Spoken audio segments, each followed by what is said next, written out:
Di pa ginagawa sa libutan, nanganak na ang Ama. Ang nanganak, espiritu. Ano, ipapanganak? Espiritu rin. Ang nanganak ay Diyos. Ano, ipapanganak?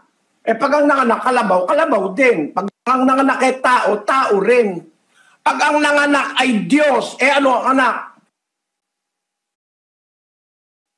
Sige nga, mga kababayan, tingnan mo sa lohika.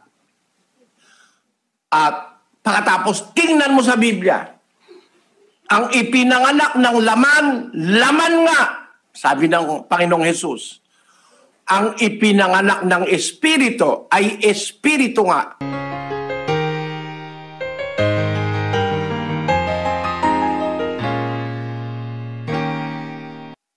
Ang kapayapaan po ng Diyos sa mga ating Panginoong Jesucristo ang manatili sa atin. Isang magandang araw, magandang oras po sa inyo. Ano man po ang time zone na kami po ay nakakarating sa inyong mga lugar sa iba't ibang panig ng daigdig. Kasama po ng ating mga kapatid sa Church of God International, nagpapasalamat po tayo sa Panginoon sa muling mabuting pagkakataon na mayroon tayo upang maipagpatuloy po natin ang ating ginagawa na Worldwide Bible Study. Kasama po natin ang kapatid na Eli Soriano. Kapatid na Eli, magandang araw po sa inyo. Magandang araw mga kababayan. Magandang gabi. Salamat po sa Panginoon at nariyan kayo muli. Salamat po sa Diyos. Nakakapagpatuloy tayo sa kabila ng sitwasyon ngayon. Wala lang po kaming access na direkto sa inyo. Malibang kayo po mismo ang kumonekta sa amin.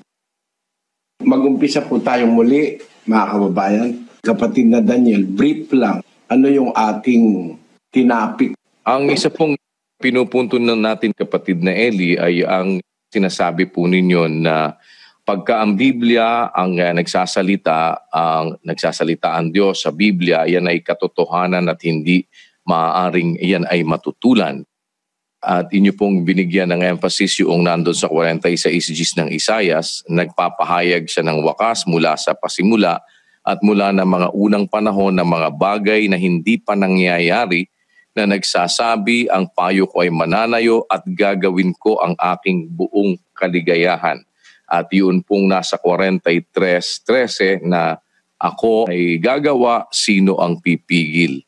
Yan po ang ilan sa mga binigyan nyo po ng emphasis, kapatid na Eli. At sabi nyo nga po, yung facts and figures ng Biblia ay ipapakita ninyo sa amin sa tulong ng Diyos sa pamamagitan ng kanyang mga salita na inyong babasahin, na ito ay hindi magkakakontradiksyon at kagaya na sinasabi ng mga atheist, at pagka sinabi ng Diyos, dapat nating pagtiwalaan, dapat nating paniwalaan, sapagkat sino man ang humadlang, gustong maglihis, yan po ay mangyayari pa rin dahil ang Diyos ang nagsabi niyan at siya lang po ang tanging makapangyarihan sa lahat na makakapagsabi noong mula sa pasimula, noong wakas, kapatid na Eli. At pinangako nyo nga din po na i-discuss ninyo yung iba-ibang mga contradiction din naman na pinaniniwalaan ng mga nagsasabing naniniwala sa Biblia.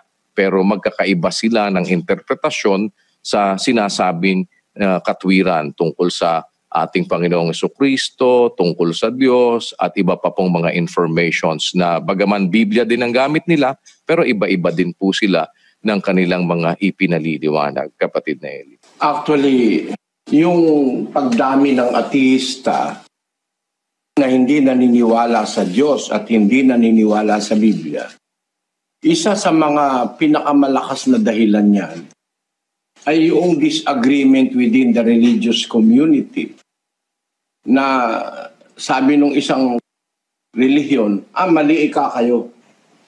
Sabi naman ng isang relihiyon, mali kayo mali. Sabi ng Katoliko ay ang pagsamba ay Miyerkules at saka Linggo. Sa Pilipinas, sa Baclaran kasi, Miyerkules. Pagkalinggo sa lahat halos ng simbahan. Pag sa Huwebes, St. Jude. Nung araw, kabisado ko yung mga naka-schedule na pagsamba nila sa mga iba-ibang simbahan sa Pilipinas.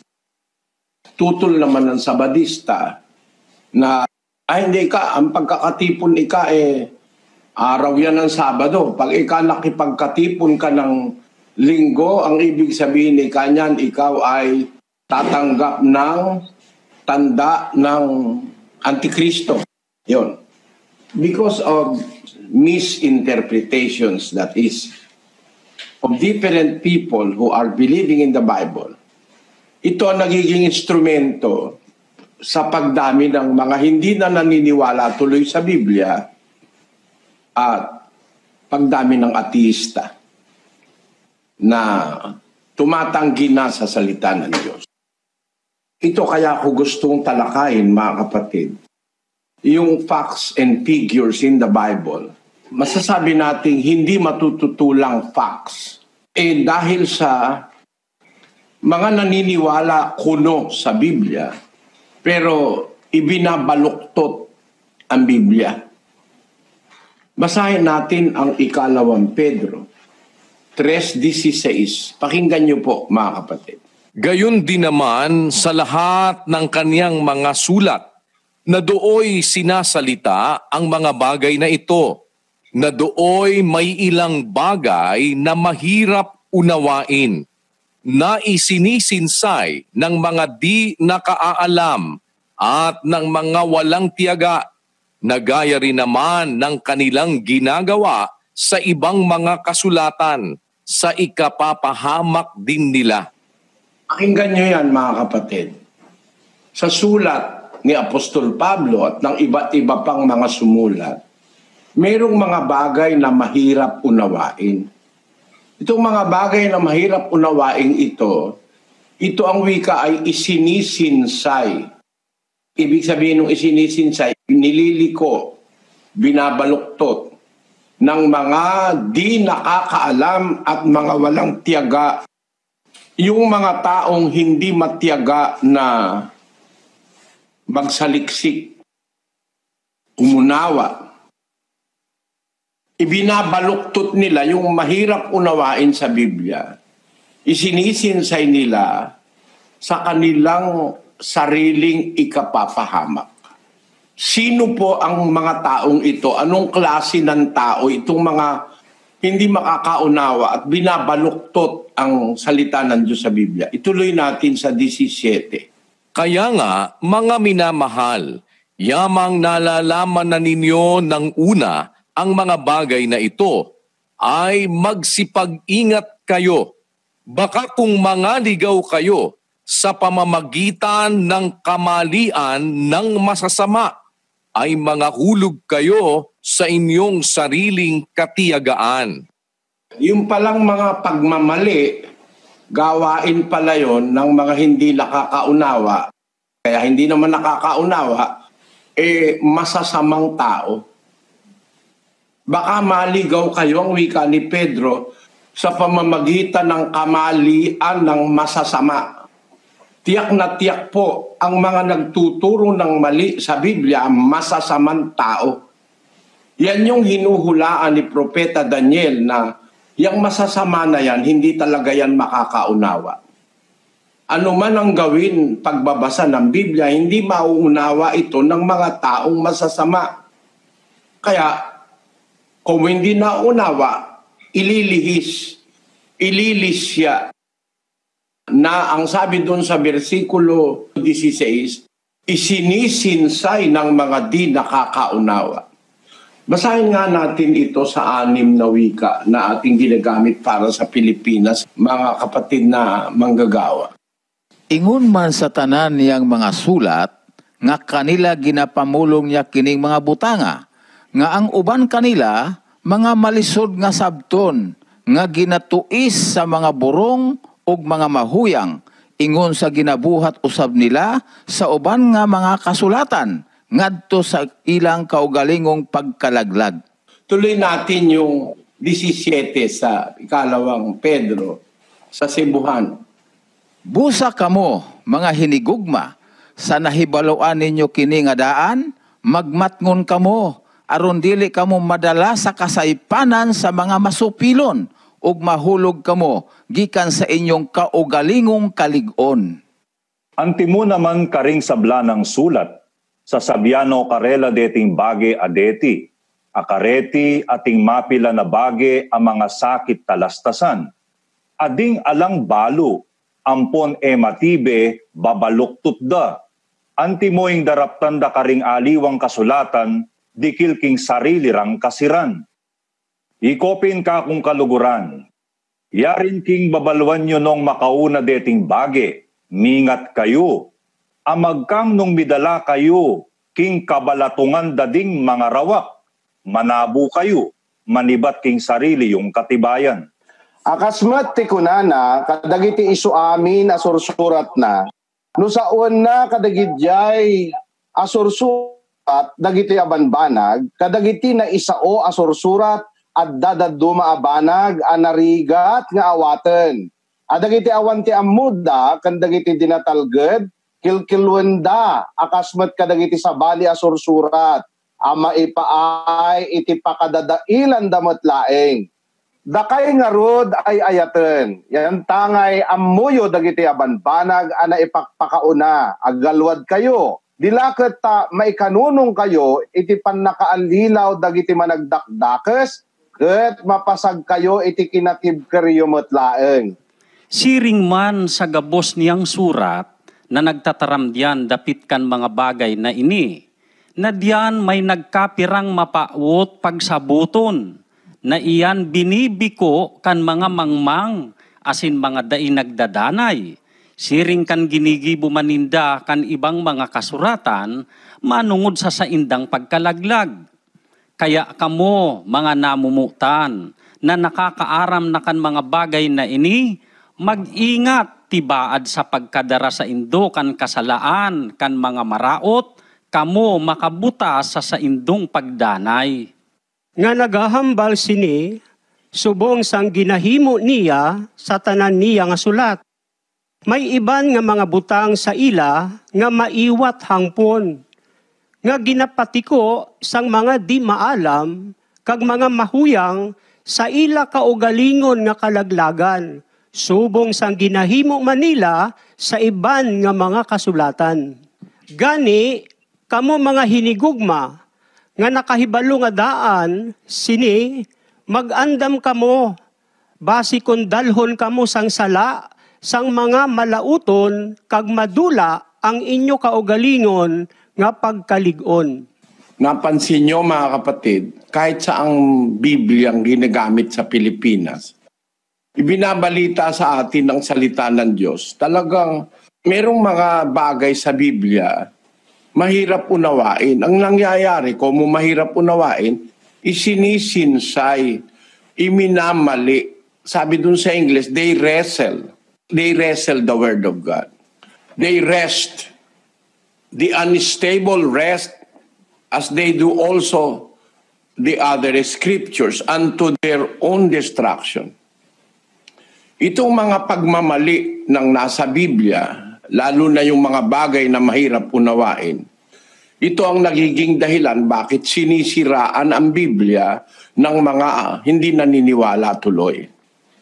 At yan ay trabaho ng mga bulaan at mga manlulokong mga ministro. Doon sa ikalawang Pedro, Kapitulo 2 at versikulo 1, pakinggan nyo ang nakasulat. Ngunit may nagsilitaw din naman sa bayan na mga bulaang propeta, na gaya naman sa inyo'y magkakaroon ng mga bulaang guro, na magpapasok sa lihim ng mga makakapahamak na mga hidwang pananampalataya, na itatatwa pati ang Panginoon na bumili sa kanila, na magtataglay sa kanilang sarili ng madaling pagkapahamak, at maraming magsisisunod sa kanilang mga gawang mahahalay, na dahil sa kanila ay pagsasalitaan ng masama ang daan ng katotohanan. Nakita nyo ang after effect, mga kapatid, ng paglitaw nitong mga nagmamali ng salita ng Diyos. Inililiko ang salita ng Diyos. Ang after effect nito, sabi ni San Pedro, May lumitaw na mga bulaang propeta, nagtuturo ng mga mali, nagpapasok ng makakapahamak na hidwa o mali na pananampalataya, na dahil sa kanila, pagsasalitaan ng masama ang daan ng katotohanan. Dahil sa kanila, ang Biblia madidispresyo. Dahil sa kanila, ang tunay na relihiyon madidispresyo. Dahil sa kanila, ang tunay na Diyos didispresyohin ng mga tao. Dahil sa kanilang mga gawang mahahalay at sa mga ginagawa nilang pagmamali sa Biblia, dahil sa kanila, yun salita ni Pedro, dahil sa kanila, pagsasalitaan ng masama ang daan ng katotohanan. Yan po, gawayan ng mga bulaang propeta, mga sinungaling, nagpapakunwaring kumikilala sa Biblia, pero ang Biblia iminamali, inililiko. Papatunayan po natin yan mula sa araw na ito at sa mga susunod kung loloobin ng Panginoon. Bibigyan ko kayo ng isang palaisipan ngayon kung paano naililiko ang Biblia ng mga hindi nakakaunawa rito. Kapatid na Daniel, basahin natin ang Deuteronomio, Kapitulo 6, versikulo 4. Pakinggan niyo pong mabuti mga kababayan. Dinggin mo, O Israel, ang Panginoon nating Diyos ay isang Panginoon. Ito, simple po ito eh.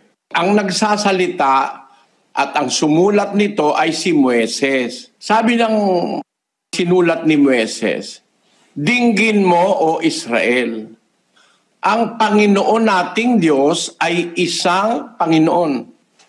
Yan. Ilan ika ang Diyos? Isa.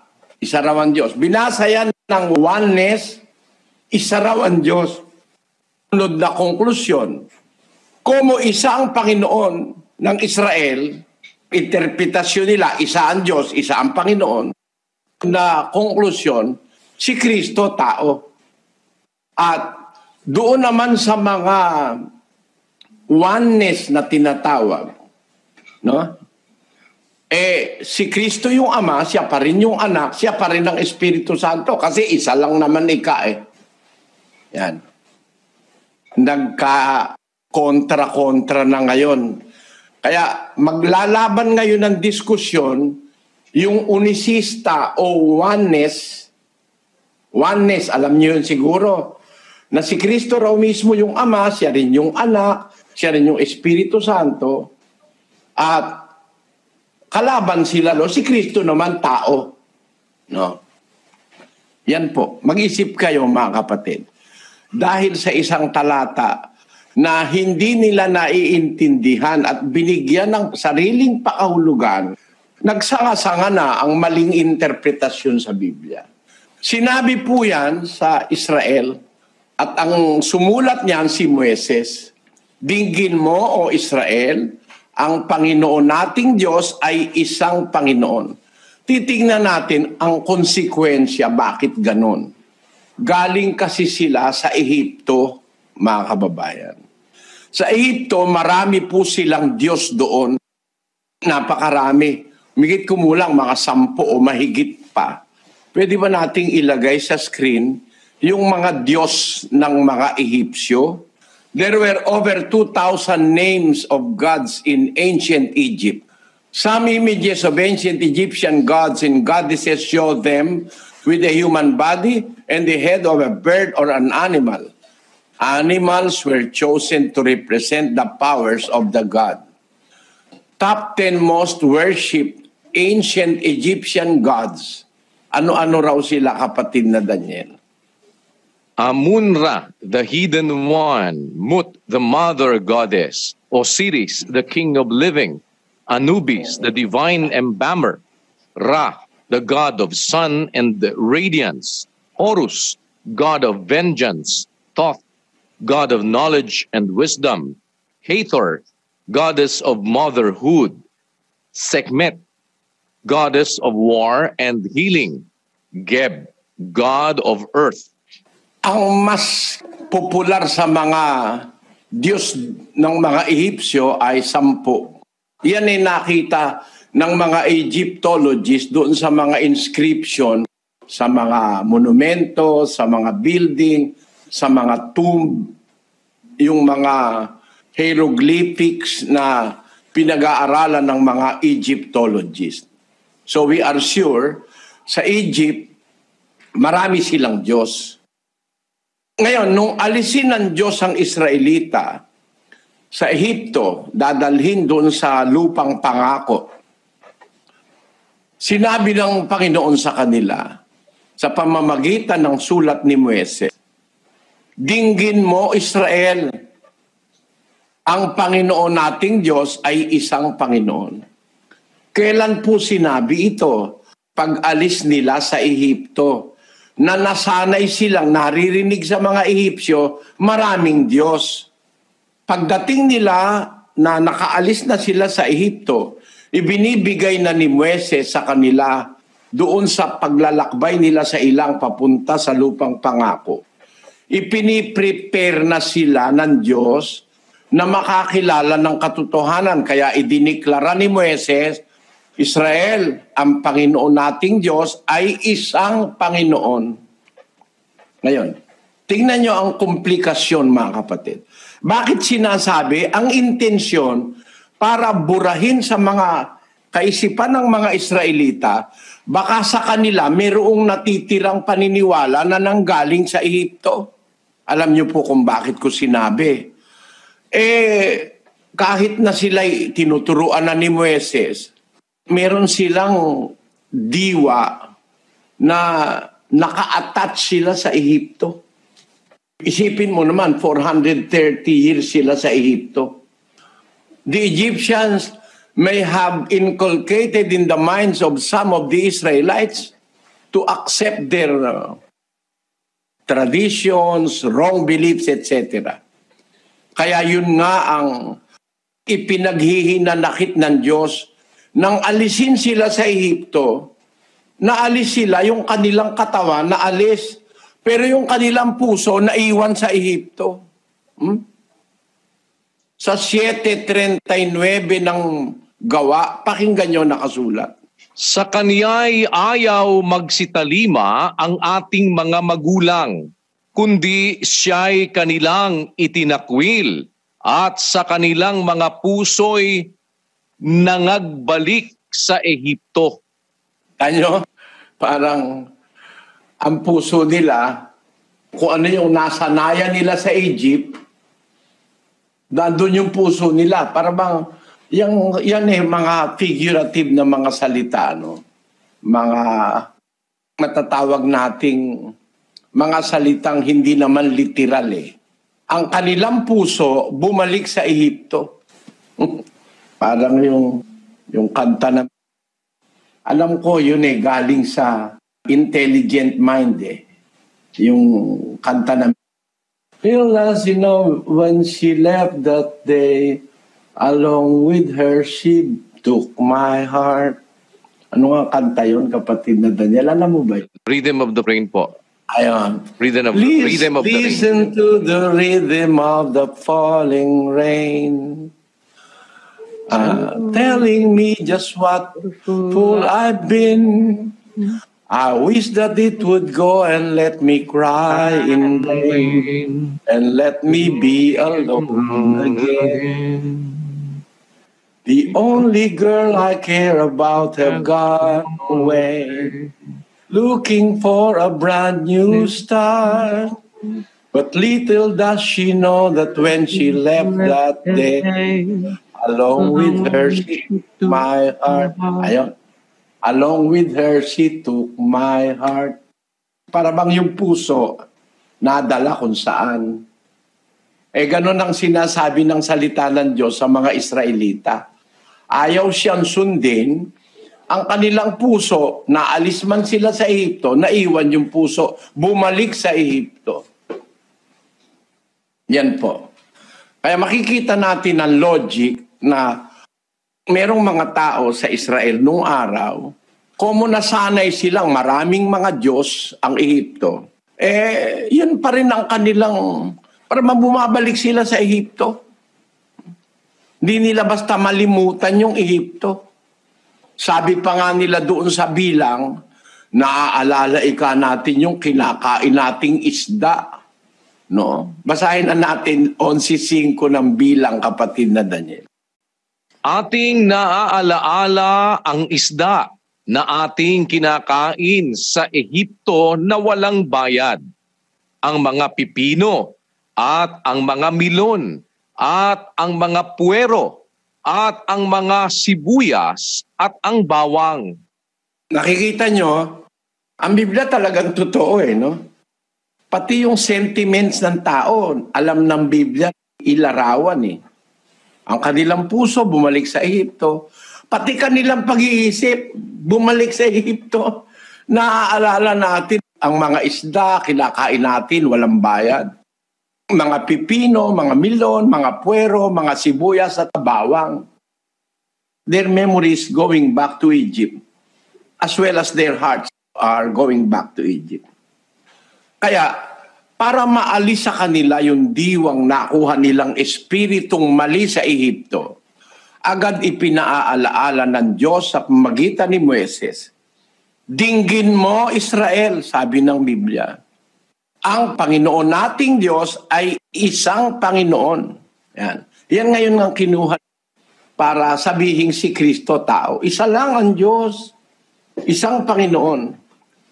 Ito, yung interpretasyon na yan, mali. Kasi taken out of context. Bakit sinasabi, ini-emphasize, isang Panginoon ang mga Israelita? Nasanay silang marami. Inalis na sila sa Ehipto. Kaya dapat matutunan nila ang katotohanan na noon, pagdating nila sa lupang pangako, meron silang kikilalaning isang Panginoon. At yun ay ang Panginoon nating Diyos. Hindi ang Diyos ng kung sino-sinong bansa. Ang Panginoon nating Diyos, sabi ni Moises, ay isang Panginoon. Ngayon, ang sinasabi nila, kung isa lang ang Panginoon, tao na si Kristo. Doon naman sa mga unisista, o yung tinatawag na oneness, kung isa lang ang Panginoon, kaya lalabas, yung Ama, si Kristo yun. Yung si Kristo, yun din yung Ama, at yung Espiritu Santo, yun din yung Kristo at saka yung Ama. Oneness ang tawag nila. Nagsanga-sanga na.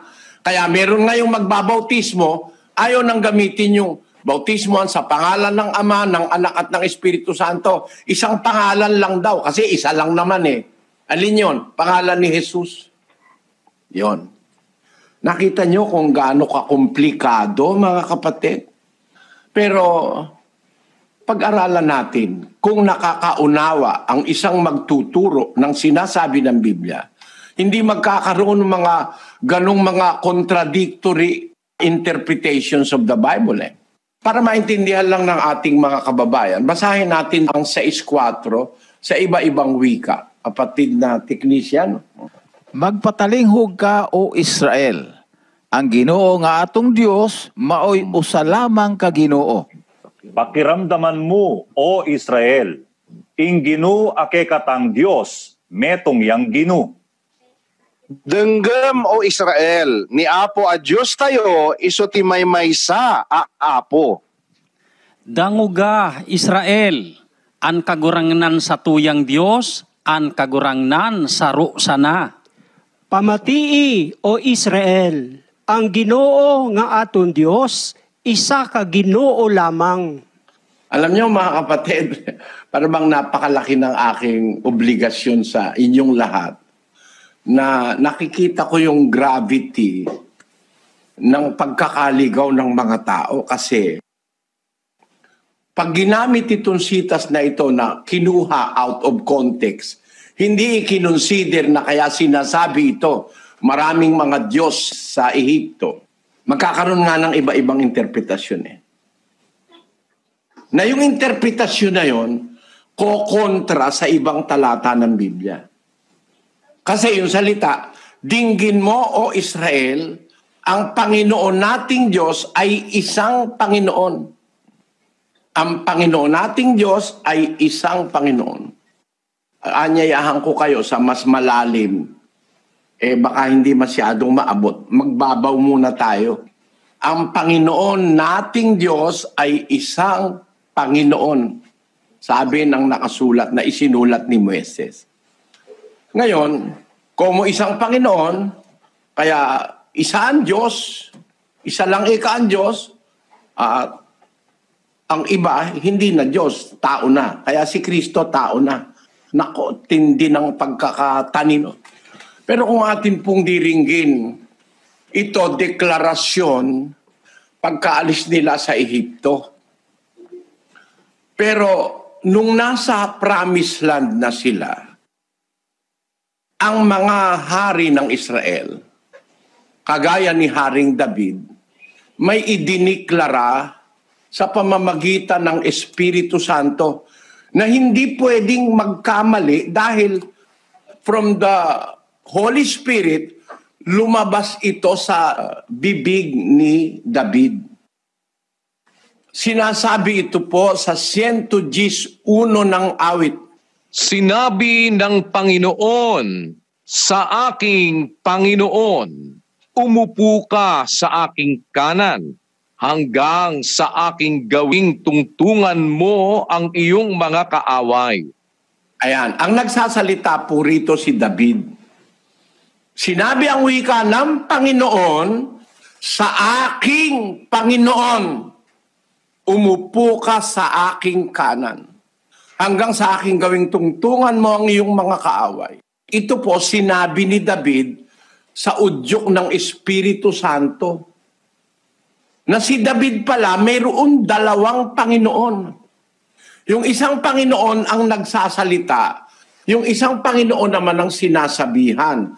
Ang sabi ng isang Panginoon, umupo ka sa aking kanan. Sabi dun sa isa pang Panginoon ni David.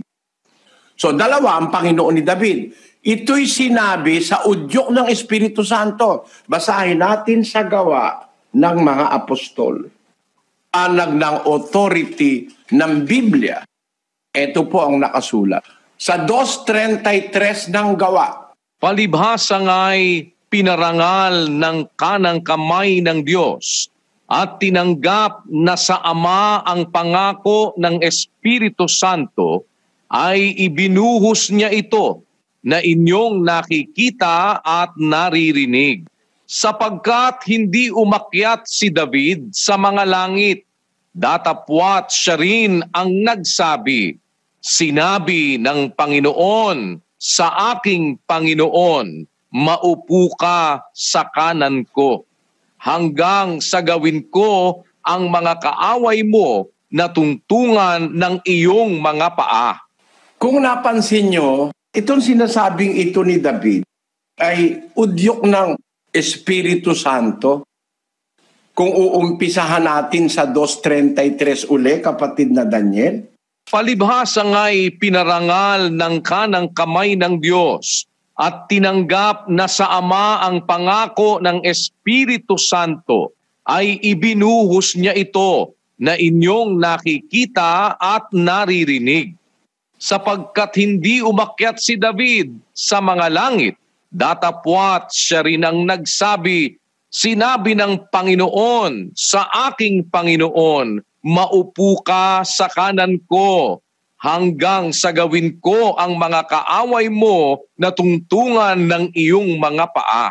Pakatalastasin nga ng buong angkan ni Israel na ginawa ng Diyos na Panginoon at Kristo, itong si Jesus na inyong ipinako sa krus.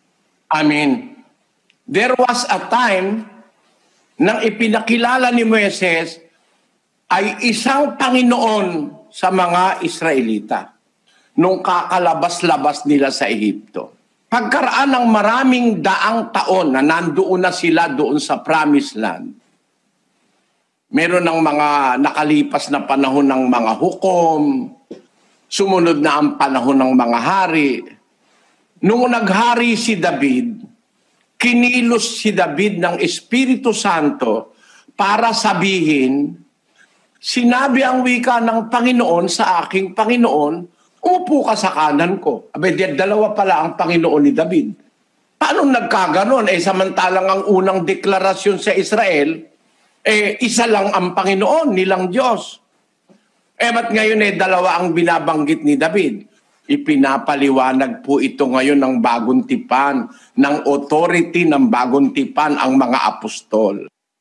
Ang sabi sa 2:32 muna, kapatid na Daniel. Ang Jesus na ito'y binuhay na mag-uli ng Diyos, at tungkol dito'y mga saksi kaming lahat. 33. Palibhasa nga'y pinarangal ng kanang kamay ng Diyos at tinanggap na sa Ama ang pangako ng Espiritu Santo, ay ibinuhos niya ito na inyong nakikita at naririnig. Ayon, palibhasa'y pinarangal ng kanang kamay ng Diyos. Ito palang Panginoong Jesus, pinarangal ng kanang kamay ng Diyos. Binigyan ng karangalan. Binigyan ng pangalan na lalo sa lahat ng pangalan, sabi ni San Pablo. Pinarangal siya ng Diyos. Pinadakila siya ng Diyos. Pinarangal ng kanang kamay ng Diyos. Tinanggap na sa Ama ang pangako ng Espiritu Santo, ay ibinuhos niya ito na inyong nakikita at naririnig, sapagkat hindi umakyat si David sa mga langit, dadapot siya rin ang nagsabi, sinabi ng Panginoon sa aking Panginoon, maupo ka sa kanan ko. 35. Hanggang sa gawin ko ang iyong mga kaaway na tuntungan ng iyong mga paa. 36. Pakatalastasin nga ng buong angka ni Israel. Ito'y second announcement. Yung unang announcement, nung hindi pa ipinapakilala si Kristo, sa 6:4 ng Deuteronomio, dinggin mo, O Israel, ang Panginoon nating Diyos ay isang Panginoon. Ba't sinabi yun? Kasi galing sila sa Egypto na maraming Diyos, maraming Panginoon. Kaya, aalisin sila sa maling paniniwala na yun, kikilala ngayon sila sa isang bukod na Panginoon at Diyos, na hindi na yung Diyos na nakilala nila sa Egypto. Ngayon, pagkalipas ng maraming mga panahon na inihahanda na ng Diyos, na i-introduce na sa kanila ang isa pang Panginoon, kinilos ng Espiritu Santo ang bibig ni David na nagsasabi, sinabi ng Panginoon ko sa aking Panginoon, umupo ka sa aking kanan. Yung palang Panginoon na yon na pinapaupo sa kanan nung orihinal na Panginoon, yung palang Panginoong Jesucristo. Na ang sabi ng Biblia ay isang panibagong deklarasyon na napapanahon.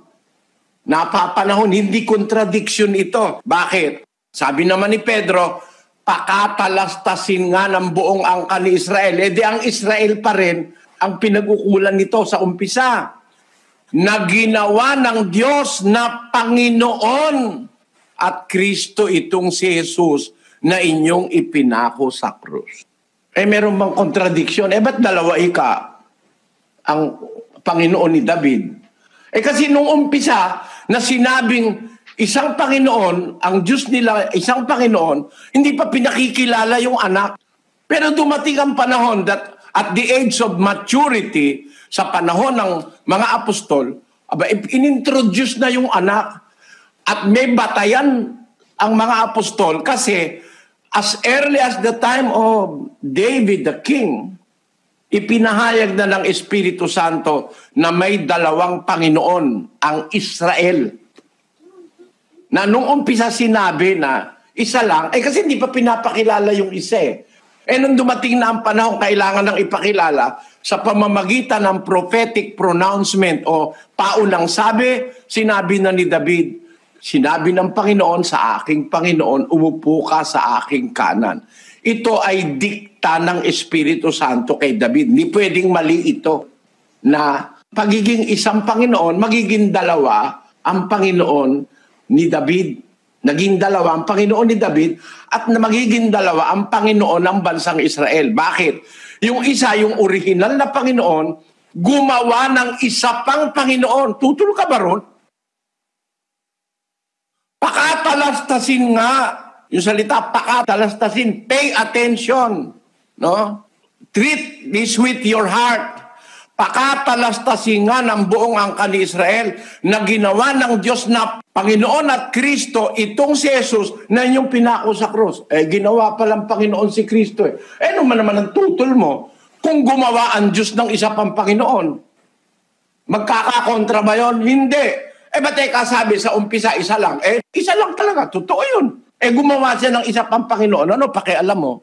Nakasakay ka ba ron, kapatid na Daniel? Opo, kapatid na Eli. Nung una, isa lang. Gumawa siya at hindi mo naman pwedeng pigilin yun kung gusto niyang gumawa. Gumawa siya ng isa. Kaya sinabi na po dun sa bandang huli na ginawa ng Diyos na Panginoon at Kristo itong si Jesus na inyong ipinako sa krus. Kung ginawa ng Diyos na Panginoon... Kapatid na Daniel, tanungin mo ngayon, tunay bang Panginoon si Jesus? Tunay bang Panginoon si Jesus? Ang Diyos ang gumawa Yung original na Panginoon, ginawa niyang Panginoon si Jesus. Pag sinabi mong hindi tunay, ang gumawa yung tunay, tapos gagawa siya ng hindi tunay. Kaya kung ang tanong, makakagawa ba ang amang Diyos ng Panginoon? Pwede, nakasulat nga ginawa niyang Panginoon at Kristo itong si Jesus. Ikalawang tanong. Yung Diyos na gumawa kay Kristo bilang Panginoon, ano yon? Di ba Diyos yon? Tanong, yung bang Diyos pwedeng gumawa ng Diyos? Ano sagot mo ron, kapatid na Daniel? Pwede po. Makapangyarihan po siya sa lahat Pwedeng gumawa ng Diyos. Ano ngayon ang nangyari sa ating Panginoon Kristo? Pwede ba siyang gawing Diyos? O kaya ipakilalang Diyos? Kung paano pinakilala siyang Panginoon, nung original na Panginoon, pwede siyang ipakilala bilang Diyos nang gumawa sa Kanya bilang Panginoon. Ito ang pruweba, mga kapatid. Pakinggan niyong mabuti ito. At pag-aralan nyo kung may mailulusot dito ang mga mangangaral na kumokontra sa Biblia. Pakinggan natin ang 7:1 ng Exodo. At sinabi ng Panginoon kay Moises, tingnan mo, ginawa kitang Diyos kay Paraon, at si Aaron na iyong kapatid ay magiging iyong propeta. Ano po ang ginawa ng Diyos kay Moises? Tingnan mo, ginawa kitang Diyos kay Paraon. Tututulan mo ba ito? Ang may sabi nito, ang Panginoon. Ginawa kitang Diyos kay Paraon. Ang tanong ko doon sa gwagwa, pag Diyos ba ang gumawa, totoo ba? Hindi niya alam pupuntahan ko Okay ka. Kung mabasa ko na si Kristo ay Panginoon, at si Kristo ay Diyos, tutol ka? Tutol daw siya. Kung natindigan na nila na si Kristo ay tao, tutol na sila. Binasa ko ngayon, ginawa siya ng Diyos na Panginoon. Tapos, hindi ba pwedeng si Kristo ay kilalanin mong Diyos? Hindi ka pwede. Dahil isa lang ang Panginoon, isa lang ang Diyos. Pero kung ang iyong kaisipan nakakonsentrate sa buong sinasabi ng Biblia, kung paanong yung Diyos Ama pwedeng gumawa ng isa pang Panginoon aside from Him, hindi ba siya pwedeng magdeklara o gumawa ng isang Diyos? Katunayan, sinabi niya kay Moises, ginawa kitang Diyos kay Paraon. Kaya lahat ng sabihin ni Moises kay Paraon nasusunod. Kasi ang Diyos makapangyarihan. Lumitaw si Moises na pinaka-Diyos ni Paraon. Hindi nakatutol si Paraon kay Moises. Lahat ng sinasabi at ginagawa ni Paraon kinontra ni Moises para ipakita ang kanyang pagkamakapangyarihan kay Paraon. Lumitaw talagang si Moises ay Diyos kay Paraon. Wala siyang natutulan hanggang sumurrender siya. Yan, diwa ng Biblia yan, mga kapatid, na ginawa ng Diyos si Moises na Diyos kay Paraon. Kaya nung sabihin ni Moises, 3 araw magdidilim ang Ehipto. Walang nagawa. Lahat ng lampara ni Paraon, walang nagawa. Kasi ang sabi sa Biblia, isang nahihipong kadiliman. Darkness that can be touched. Napakatinding kadiliman ang pinasapit sa Ehipto. Tapos, sinabi ni Moises, aatakihin ka ng pulupulutong na langaw. Palaka. Mga kung ano-ano salot. Naganap lahat yun sa Israel. Na ipakita ng Diyos kay Paraon na si Moises ay ginawa niyang Diyos para kay Paraon. Sumuko si Paraon. Ito'y maliit na halimbawa ito, mga kapatid. Hindi ito yung mas malalim na punto na gusto kong ipakita sa inyo. Pero ito'y posible sa kapangyarihan ng Diyos na original na Panginoon na gumawa ng isa pang Panginoon. Kaya ang sabi ni David, sinabi ng Panginoon sa aking Panginoon, umupo ka sa aking kanan. Umupo ka sa aking kanan. Sino yung sinabihan na isa pang Panginoon na nagbabago ng deklarasyon sa unang deklarasyon sa Israel na ang Panginoong ating Diyos ay isang Panginoon? Ngayon, mabasa mo, dalawa Panginoon. Contradiction ba? Hindi. Titignan mo lang yung konsekwensya. Kailan sinabing isang Panginoon, kailan naman sinabing dalawang Panginoon, at kailan naman natupad. Walang kontradiksyon. Kasi, noong umpisa, hindi pa pinapakilala yung isang Panginoon. Dumating yung panahon kailangan ng ipakilala. Di kinilala naman ng masunuring si David na dalawa pala ang Panginoon. Hindi ba alam ni David yun na sinabihan siya na ang ating Panginoon, nating Diyos ay isang Panginoon? Ibig ba sabihin, matigas ang ulo ni David? Hindi. Nakatanggap siya ng revelation mula sa Espiritu Santo na mayroon pang isang Panginoon siyang dapat kilalanin, na yun ang Panginoong ginawa nung unang Panginoon na Panginoon din na pinapaupo sa kanyang kanan. Naunawaan ito ng mga apostol. Basahin natin ang 3:1 ng Kolosas. Kung kayo nga'y muling binuhay, nakalakip ni Kristo, ay hanapin ninyo ang mga bagay na nangasa itaas, na kinaroroonan ni Kristo na nakaupo sa kanan ng Diyos. Si Kristo nga pala, tama yung sinabi ng gawa, siya'y pinarangal ng Diyos, binigyan siya ng napakataas na karangalan, nang paupuin siya sa kanan. Bakit? Si Kristo pala yung kinatuparan na nakaupo sa kanan ng Diyos. Yung nakaupo sa kanyang kanan ay Diyos. Kung babatay natin sa Biblia, sa Hebreo 1:7, pakinggan nyo. At sinasabi niya tungkol sa mga anghel, yaong ginagawang mga anghel niya ang mga hangin, at ang kanyang mga ministro ay hiningas ng apoy.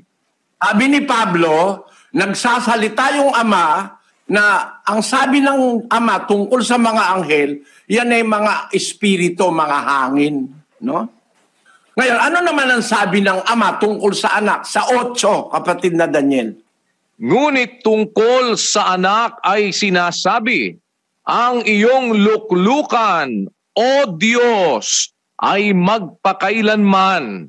Ayan, ang Ama ang nagsasalita, sinasabi niya naman tungkol sa anak, sabi niya sa anak, ang iyong luklukan, O Diyos, ay magpakailanman. So tinatawag ng Ama yung kanyang anak na Diyos. Ang iyong luklukan, O Diyos, para hindi maging Diyos si Kristo, ang kanilang ipinalit, ang iyong luklukan ay Diyos. Alin yung Diyos? Yun yung luklukan, hindi yung nakaluklok. Tingnan ninyo ang pagliligaw, mga kapatid. Para wag lang matanggap na si Kristo'y Diyos, kasi sabi nila, isa lang ang Diyos, ang ginawa nilang luklukan ni Kristo ay ang Diyos mismo. Samantalang ang liwanag, nagsasalita ang Diyos tungkol sa mga anghel.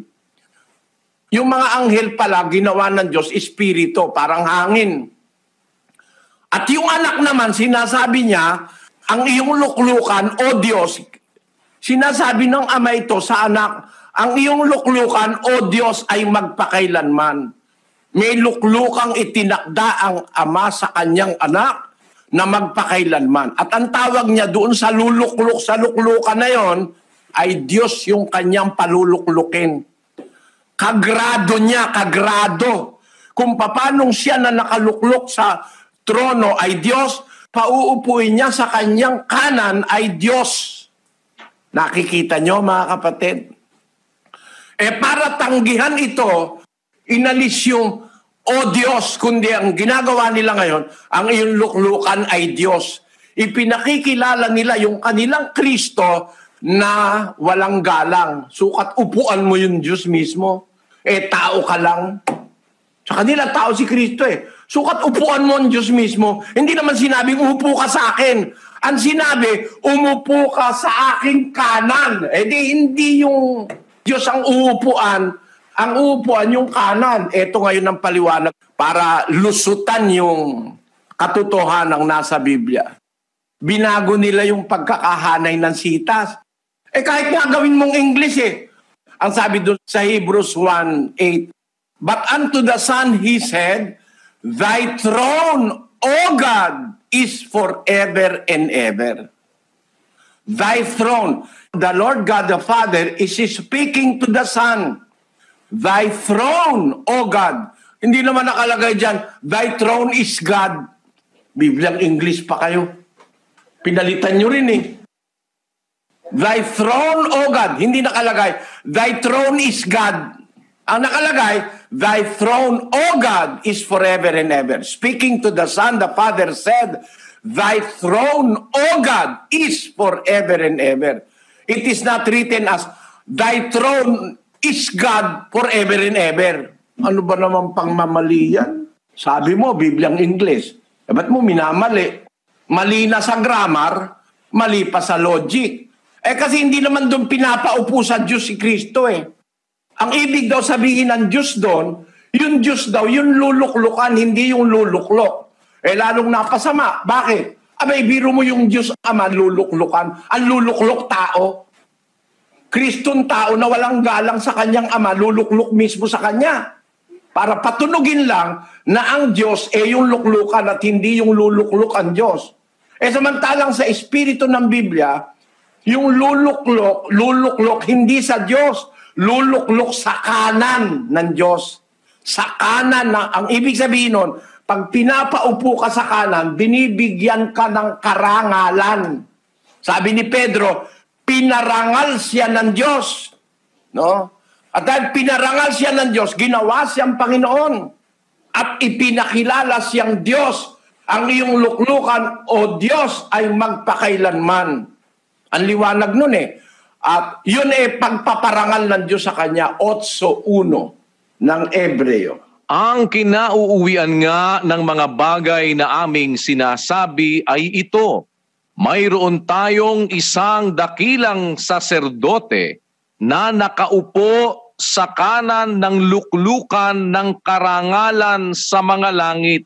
Ayon, nakaupo sa kanan ng luklukan ng karangalan sa mga langit. Nakaupo siya sa kanan ng luklukan ng Diyos. Hindi sinabi, nakaupo siya sa Diyos. Wala nun. Ang sinasabi raw kan Diyos, hindi si Kristo, kundi yung inuupuan ni Kristo. Hindi naman nakasulat sa Biblia, ang Diyos inupuan ni Kristo Umupo si Kristo sa kanan, na ang kahulugan nun, pagbibigay ng Ama sa kanya ng karangalan. No? Siya'y nakaupo sa kanan ng kaluwalhatian o ng karangalan sa mga langit. Kuminsan, nakakalungkot maisip. Nagsanga-sanga ang mga interpretasyon ng mga naniniwala daw sa Biblia, pero sinisinsay ang salita ng Biblia. Kung di mo kasi isisinsay, maliwanag naman Sabi ni David, sinabi ng Panginoon sa aking Panginoon, umupo ka sa aking kanan. Wala naman sinabi si David. Sinabi ng Panginoon sa aking Panginoon na upuan mo ako. Pinauupo sa kanan. At ang nakaupo sa kanan, ang Panginoon Kristo. Na yung nakaupo na yon, kung paano yung nagpaupo sa kanya, sa kanan niya ay Diyos at Panginoon, Yung pinauupo, Panginoon din at Diyos din. Kasi ang sinabi niya tungkol sa anak, ang iyong luklukan o Diyos ay magpakailanman. Kaso ang ginawa, ang iyong luklukan ay Diyos. Hindi kasi Kristong nakaluklok ang Diyos, kundi ang Diyos yung luklukan. Ano yan? Masalimuot na aral yan, mga kapatid. Ano na sa Bibliang Ingles? Bakit? Bakit sa Ingles? Ba't Ingles? Bakit hindi sa Greek? Ang mga manuscript niya nasa Greek. Ba't Ingles? At kung naiintindihan mo ang Ingles, nakasulat sa Ingles, Thy throne, O God, of the person, Thy throne, O God, is forever and ever. It is not written that Thy throne is God. It's not like that. The Father is speaking to a God. Thy throne, O God, is forever and ever. He never said that Thy throne is God forever and ever. O, mas madaling pananalita, Thy throne is me. Kasi Diyos ang nagsasalita is forever and ever. Ang daing komplikasyon talaga. Pagka hindi mo maiintindihan yung punto ng Biblia, ay talagang maniwala ka, kapatid na Daniel. Nare-realize mo ba yung komplikasyon nitong mga talata na ito? Dahil sa panggugulo ng mga interpretasyon sa talata, kapatid na Daniel. Opo, kapatid na Eli, kaya ang sinasabi po ninyo na tuloy ay napapagsalitaan ng mga hindi naniniwala sa Biblia, o ito'y ginagamit po ng mga hindi naniniwala sa Biblia para sabihin niyang kontra-kontra ang nakasulat sa Biblia, dahil dito sa mga ganitong klase ng mga interpretasyon doon sa talata na parang inilihis ng malaking pagkakalihis. Maliwanag naman po din yung sa English nga na pinakita ninyo na ginamit nilang batayan, Thy throne, O God. Hindi naman sinabi na Thy throne is God. Kasi kung yun pala, siguro much easier na sabihin na lang na I am the throne dahil ang Diyos yung nagsasalita. Hindi nga po ganun. Thy throne, O God. Hindi Thy throne is God. Ang nakalagay po ay maliwanag. Thy throne, O God, is forever and ever. Pero yun po ay nababaluktot. Kaya nga pati doon sa kanilang mga pahayag ay parang masalimuot kung ibabalik po yung ang paliwanag nila. Hindi daw sinasabi, sabi nila, ng talatang ito ayon sa nasusulat sa Bibliang Ingles na ang anak o si Kristo ang Diyos na luklukan. Ang nasusulat daw po, ang Diyos ang luklukan ni Kristo at hindi si Kristo ang mismong Diyos na luklukan. Lalo pong nagkagulo-gulo, ginawang... Anong nagkagulo-gulo, no? Makikita mo kung marunong ka ng Tagalog at naiintindihan mo yung nasa Biblia, makikita mo napakasalimuot nito. Matindi na ang pagkakaligaw. Ginawa ba naman luklukan ng Diyos? Hindi naman ng Diyos ang luklukan. Ang nagsasalita, yung Ama, at ang sinasabihan ay isang Diyos na ang sabi niya, ang iyong luklukan o Diyos ay magpakailanman. Ang tinutukoy niyang o Diyos, yung anak niya, which is in all areas, in all senses of the truth. Tama Diyos yung nagsasalita, siya yung Ama. Yung anak niya, kinakausap niya, tao. Ha? Diyos yung nanganak. Siyempre, Diyos din ang anak. Di ba? Yun ang principle ng Biblia. Nandoon yan sa Juan, Kapitulo 3. Basahin natin ang versikulo 6. Ang ipinanganak ng laman ay laman nga, at ang ipinanganak ng Espiritu ay Espiritu nga. Ang nanganak Ama. Ano ibig sabihin? Yung nanganak Espiritu, sabi ni Kristo, pag ang nanganak Espiritu, Espiritu rin ang ipapanganak. Hindi tao. Sino ba nanganak kay Kristo? Doon sa eternity, doon sa hindi pa nagkakatawan tao si Kristo, wala pang mundo, wala pang lahat ng bagay. Sino ang nanganak kay Kristo? 2:7 ng awit. Aking sasaysayin ang tungkol sa pasya. Sinabi ng Panginoon sa akin, ikaw ay aking anak. Sa araw na ito ay ipinanganak kita. Yan, nagsasalita yung nanganak. Ang kausap yung ipinanganak. Sinabi ng Panginoon sa akin, ikaw ay aking anak. Sa araw na ito ay ipinanganak kita. Ibinigyan ng kahulugan niya ni Pablo sa Hebreo Puntahan natin ang Hebreo sa 1:5. Sapagkat kanino nga sa mga anghel sinabi niya kailanman, ikaw ay aking anak, ikaw ay aking ipinanganak ngayon, at muli ako'y magiging kanyang ama, at siya'y magiging aking anak. Ang paliwanag ni Pablo, yan ang Panginoon Kristo. Hindi sinabi yan ng Diyos sa kahit kaninong anghel. Kanino nga sa mga anghel sinabi niya kailanman, ikaw ay aking anak. Ikaw ay aking ipinanganak ngayon. At muli, sinabi niya, ako'y magiging kanyang ama, siya ay magiging aking anak. Mula pa nung walang pasimula, naipanganak na ng ama yung kanyang anak Basahin natin ang 17:5 at 24 ng Juan. At ngayon, Ama, luwalhatiin mo ako sa iyo rin, ng kaluwalhatiang aking tinamo sa iyo, bago ang sanglibutan ay naging gayon. Ayon, tumanggap na ng kaluwalhatian. Bago ang sanlibutan naging gayon, 24 ngayon. Ama, yaong mga ibinigay mo sa akin ay ibig ko, kung saan ako naroroon, sila naman ay dumuong kasama ko, upang makita nila ang kaluwalhatian ko na ibinigay mo sa akin, sapagkat ako'y iyong inibig bago natatag ang sanglibutan. Bago pa nagkaroon ng universo, naipanganak na, inibig na ng Diyos, binigyan niya na ng karangalan yung kanyang anak. Ang liwa-liwanag po niyan sa Biblia. Ang ama ang nanganak, hindi si Maria. Ang ipinanganak ni Maria yung katawan tao. Yun ang tao, katawang tao ang pinanganak ni Maria. Pero noong wala pang kahit anong bagay, di pa ginagawa sa libutan, nanganak na ang ama.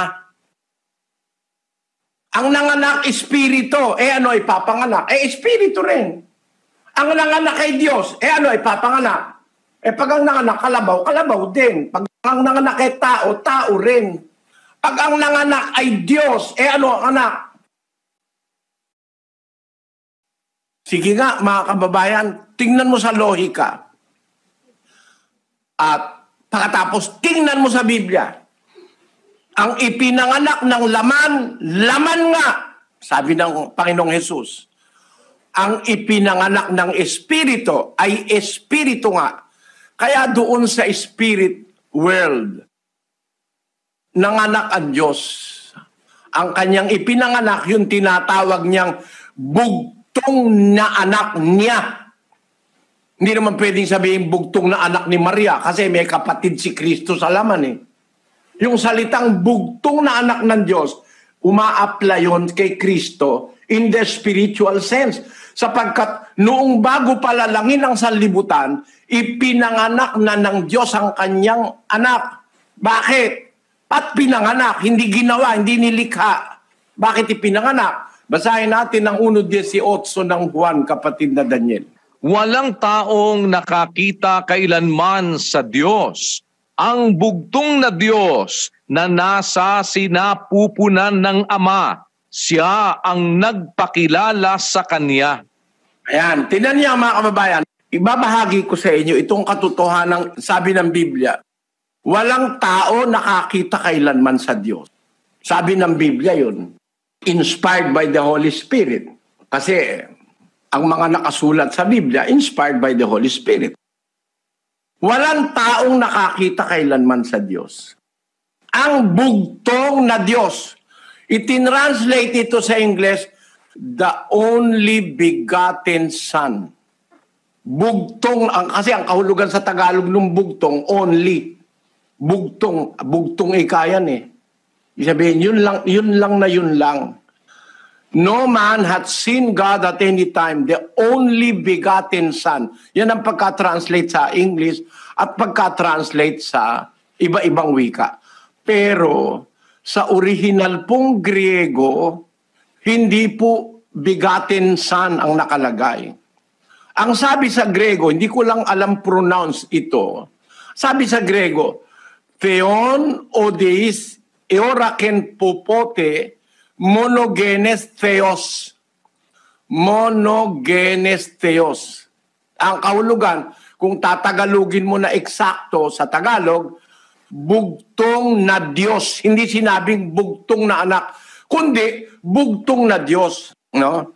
Sa kabutihan palad, mayroon tayo ngayong ebidensya na mas tama yung salitang bugtong na Diyos, no? O monogenes theos kesa sa monogenes huios. Kasi ang ginagamit ng karamihang Biblia ay monogenes huios. Pero ang talagang tama doon sa Greek na papyrus, sa Greek na mga interlinear, sa Greek mga tinatawag nating manuscript, ang nakalagay monogenes theos. Mayroon pang nadiskubring ebidensya na tama talaga yung monogenes theos. Bugtong na Diyos. Ito po yung tinatawag na the Bodmer Papyrus. Pakinggan niyo po ito. Pakibasa mo, kapatid na Daniel. The Bodmer Papyri. The Bodmer Papyri are a group of 22 papyri discovered in Egypt in 1952. They are named after Martin Bodmer, who purchased them.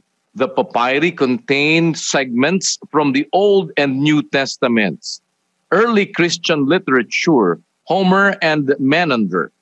The oldest, 66, dates to 200 AD. Most of the papyri are kept at the Bibliotheca Bodmeriana in Cologne, Switzerland, outside Geneva. Ito po, itong nadiskubring itong papyrus o papyri ay nandoon po sa Bibliotheca Bodmeriana in Cologne, Switzerland. Kahit sinong mga taga ron sa Switzerland pwedeng mag-check nito, nandoon yan. Ang nakalagay po dyan, dun sa isang bahagi niyang Bodmer Papyri, ay monogenes theos, or the only begotten God. Napakatandang dokumento nito. Bago pa na i-translate ang Biblia sa iba-ibang mga lingwahe. Ang date nito, mga kapatid, more or less, nandun sa mga 200 years after the apostles or Christ. Hindi pa masyadong polluted ang mga Biblia noon eh. Ang nakalagay, monogenes theos, or the only begotten God. Kasi pag itinuro nila begotten God, lalabas si Kristo Diyos. The one who begot Him is God, and the one who is begotten is God. Kaya tama ang sabi ni Pablo sa Hebreo. Kanino sa mga anghel sinabi niya kailanman, ikaw ay aking anak. Ikaw ay aking ipinanganak ngayon, sabi niya. Kaya ang sinabihan lang ng Diyos na anak niya, yung talagang ipinanganak niya. Ang tawag sa Biblia, begotten God. Diyos na bugtong na ipinanganak. Kung reliability ang pag-uusapan, mas reliable ang mga tinatawag nating ancient manuscripts. Malapit na malapit sa panahon ng mga apostol. Wala pang 200 taon o mga 200 taon. Ibig sabihin, kung kumokopya noon ng mga tao ng kopya ng Biblia by kamay, kaya manuscript sulat kamay hindi pa masyadong maraming polusyon noon ng Biblia. Kagaya ngayon, lahat ng salitang Diyos at Panginoon pinalitan ng Jehova. Ang salitang iglesia pinalitan ng kongregasyon. Ang atin lang tinatrato ngayon, yung mga deklarasyon sa Biblia na hindi kinukonsider yung konteksto at hindi kinukonsider yung panahon na nang sabihin sa Israel, ang Panginoon nating Diyos ay isang Panginoon. Tama yun, walang contradiction doon. Pero later, nung kailangan ng ipakilala ang anak maging sa hula, nagsalita na ang mga lingkod ng Diyos kagaya ni David. Ano ang sabi ni David? Sinabi ng Panginoon sa aking Panginoon, umupo ka sa aking kanan. Nagpapakilala na ang Espiritu Santo na may isa pang Panginoon. Yung Panginoon na nagsasalita at ang sinabihan ay isa pang Panginoon na sabi niya dun sa isang Panginoon, umupo ka sa aking kanan. Hindi niya sinabing, upuan mo ako para interpret na ang upuan daw ay ang Diyos. Hindi daw yung nakaupo ang Diyos para tanggihan lang na si Kristo Diyos. Kundi ang Diyos daw na tinutukoy ay ang upuan. Makikita nyo mga kababayan kung ano na naging komplikasyon ng mga pag-misinterpret sa Biblia and taking the verses of the Bible out of context. Pero maliwanag, ang nanganak, espiritu, espiritu ang dapat ipanganak. Nanganak ang Diyos bago pa nilalang ang sanlibutan, na ipanganak na ang Kristo. Ano nga yun si Kristo? Di espiritu. Nung ipanganak siya, espiritu siya. At nung pumunta siya sa lupa, ipinanganak naman yung katawang tao kung saan siya tatahan, ipinanganak naman ni Maria. Nakahanda na yon. Basahin natin ang Gis 5 ng Hebreo. Kaya't pagpasok niya sa sanglibutan ay sinasabi, hain at handog ay hindi mo ibig, ngunit isang katawan ang sa akin ay inihanda mo. Considering all logic, mga kapatid, considering the context of the entire scriptures, and considering the facts and the figures, ang nagsalita ang Ama, ang original na Panginoon. Sinabi niya sa pangalawang Panginoon, ikaw ay aking anak. Sa araw na ito, ipinanganak kita. Wala pa ang mundo, pinanganak na ang Panginoon Kristo bilang isang espiritu na galing sa sinapupunan ng Ama. Taman-tama doon sa Bodmer Papyri at sa ibang mga manuscript ng Biblia na tinatawag si Kristo, begotten God. Bakit? Galing siya sa sinapupunan ng Ama. Parang yung tupa, galing sa sinapupunan ng tupa. Pag naipanganak, tupa rin yun. Wala pa akong nabalita ang nanganak tupa, ang ipinanganak leon. Wala nun. By rule of nature and by rule of spiritual law, ang nanganak espiritu, ang ipapanganak espiritu. No? Ang ipinanganak ng laman, laman nga. Ang pinanganak ng espiritu, espiritu nga. Ang Diyos ay espiritu. Ano ipapanganak niya? Espiritu rin. Yung espiritong ipinanganak niya, tinawag niya na anak niya. Ang tawag ng Biblia ron, begotten God. Bugtong na Diyos, galing sa sinapupunan ng Ama. Kaya nga ipinanganak na sa loob ng sinapupunan ng Ama, ipinanganak ng Amang Espiritu, Espiritu rin yun. Ang tawag doon, bugtong na Diyos. Pero, nung susuguin na sa lupa, yung ipinanganak ng Ama bago pa nilalangan sa libutan, sinabi, pagpasok niya sa sanlibutan, hindi pala dito nag-umpisa si Kristo, yung anak. Kasi ang sabi ni Pablo, pagpasok niya sa sanlibutan, sinasabi, hain at handog di mo ibig, ngunit isang katawan ang sa akin ay inihanda mo. Naghanda na ng isang katawan dito sa lupa, sa sanlibutan. No? Yung tatahan dun sa katawan na yon, saan galing? Hindi rito sa lupa nang galing yon. Pumasok lang No? Pagpasok niya sa sanlibutan. Ibig sabihin, hindi siya sa sanlibutan nag-umpisa. Nag-umpisa siya from somewhere else, from somewhere in eternity. Conforming with the word of our Lord Jesus Christ, because thou hast loved me, sapagkat ako'y iyong inibig. For thou lovedst me before the foundation of the world. Naipanganak na siya, minahal na siya ng Ama, binigyan na siya ng glory before the foundation of the world because He was born before the creation. Napakaliwanag dyan sa Biblia, mga kapatid. Kaya lang, lahat ng ito, lalabuin ito to preserve their wrong belief that there is only one God and anybody else that exists is no God anymore. That is because of the principle of being blind in the truth. Napakatinding pagkaligaw niyan. Marami ng minanipulang sitas, marami ng mga sitas na iniling siya, hindi na pinansin, pati ba naman ang English pa pinagbabatayan na ang English maniwala kayo mga kapatid. Maniwala po kayo. Napakalaki ng contradiction na ito. Ito ang ating sa tulong ng Diyos, iisa-isang hihimayin sa mga darating nating pag-aaral ng salita ng Diyos. Siguro naipakita ko sa inyo ngayon kung gaano ka-komplikado ito mga kapatid. Nagkasanga-sanga Nagkasanga-sanga na.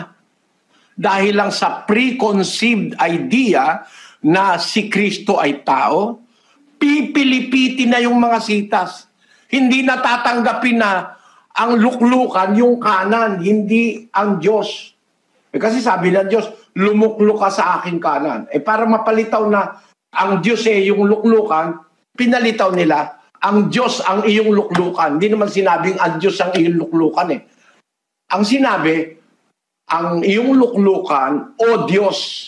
At ang luklukan na yon, nung Diyos na luluklok, ay nasa kanan noong Diyos na Ama. Hindi po yan natatapos dyan, mga kababayan.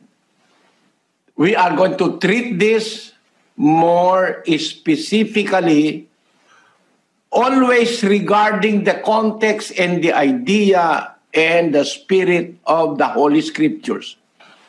Salamat po sa Diyos, una, at sa inyong lahat, mga kapatid, for being concerned with what we are trying to do.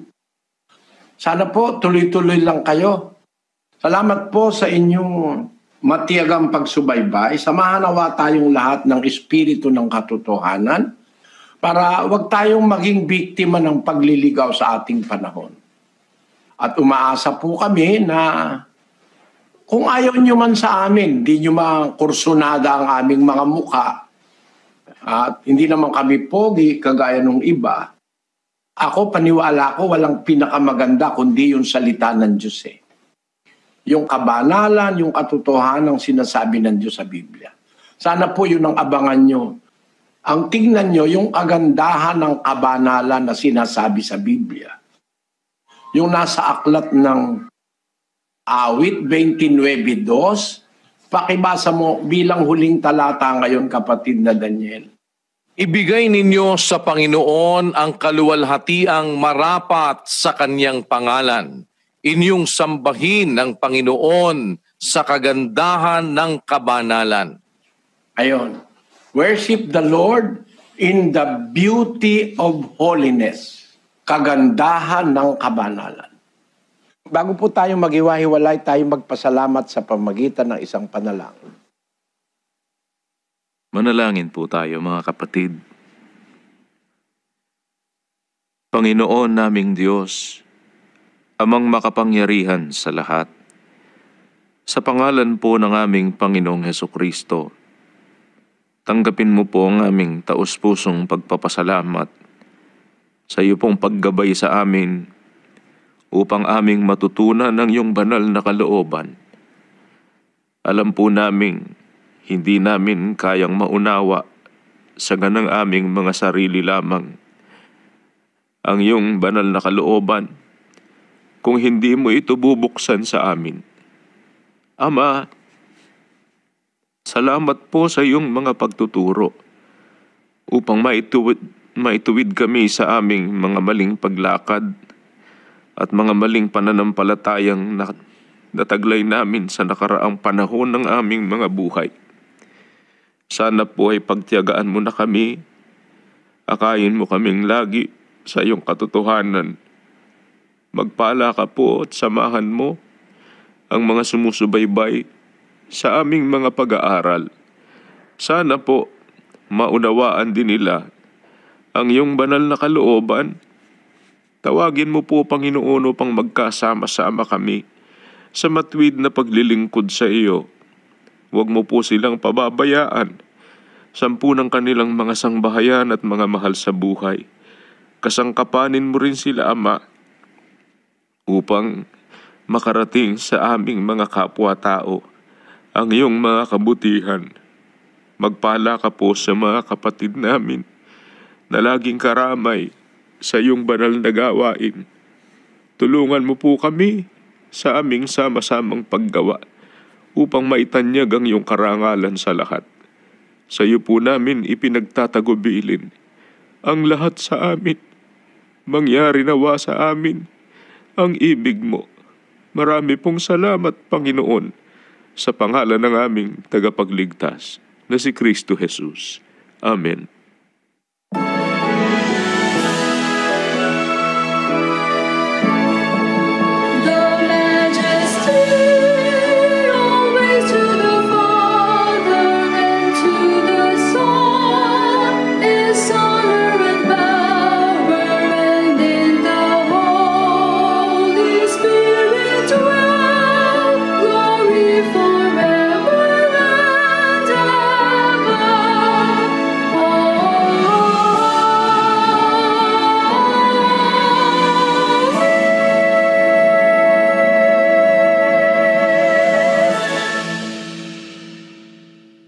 Ang walang hanggang pag-ibig ng ating Diyos amang nasa mga langit, ang biyaya ng pagliligtas at pagpapagaling ng ating Panginoong Hesukristo, at ang pakikipisan ng Santong Espiritu, sinawang maghari sa ating mga puso, magpakailan-kailanman. Amen.